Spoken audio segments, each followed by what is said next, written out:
so the way the offering is currently priced, and of course this could and likely will change, is that at the high end of the range, you're looking at an $84 billion valuation. More than that, potentially $91 billion on a fully diluted basis. Pierre, is that about right? Yes, it is, absolutely. It's where the IPO range is getting us. So, why do you think, it's certainly not as high as the $120 billion that they, or at least its bankers were touting a few weeks ago. Why do you think that price is right?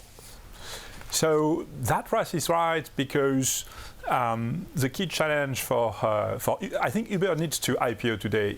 Uber needs more funds to continue to grow very aggressively. And the couple of things Uber is not going to be able to demonstrate in a very straightforward way to investors today is its long-term growth potential and its ability to get to profitability in the short term. Uber will have to continue to invest a lot in growth, and that growth is going to be difficult to analyze for investors in the near term, because growth drivers will continue to be sketchy. There are three ways Uber can grow.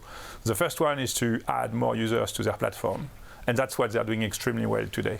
But there is a limit to that, of course. The second way they can grow is to get users to use their platform more and spend more on their platform, take more rides, start using Uber Eats and other services. And for these drivers, that are the most important drivers for Uber's valuation in the long run, I think it's going to be very difficult to read. It's difficult to read these drivers today. So for Uber to attract investors today, they need to offer like a fairly attractive range in order for investors to be ready to take the risk to wait for another maybe couple of years before getting better visibility on the long-term growth potential of the company, and also a couple of years to see the company getting closer to break even and to profitability. So let's talk about just how big you think the main business, the ride-hailing business, can grow. Our Bloomberg opinion columnist, Shira Ovier, pointed out that the key business really isn't growing that much anymore, and maybe that the market for de facto taxis really isn't that big. I mean, Uber and Lyft make this argument about, the transportation revolution, changing patterns of car ownership, and yet in some cities you actually see car ownership increasing over time recently. How big do you think this market really is, and what if it isn't as big as some people think it will be? It's a fantastic question. It's a fantastic setup, because there are two ways I could respond to it. The first one would be to tell you, well, listen, if you look at miles traveled by individuals, heavy users of ride-sharing today are using ride-sharing for less than 4% of the miles they traveled.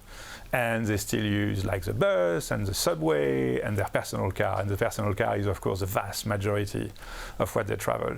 So from that perspective, you could say Uber is going to grow forever, because ultimately you can make the case that ride-sharing is the most efficient way to manage personal transportation. Okay, so that's one way to look at it.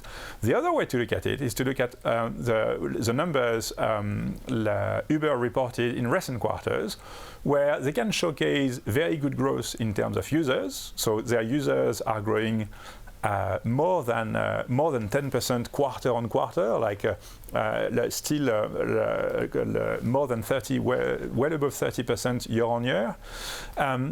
But the number of rides per users has stopped growing 3 quarters ago at 5.5 rides per user. So that's the reason why there are a lot of concerns about Uber growth. You can say Uber is not growing much anymore in New York or even in the US. Growth is slowing down, but at the same time, there is a massive growth potential ahead of us. So that's a key controversy. That's going to be the key controversy on the stock. How do I answer it?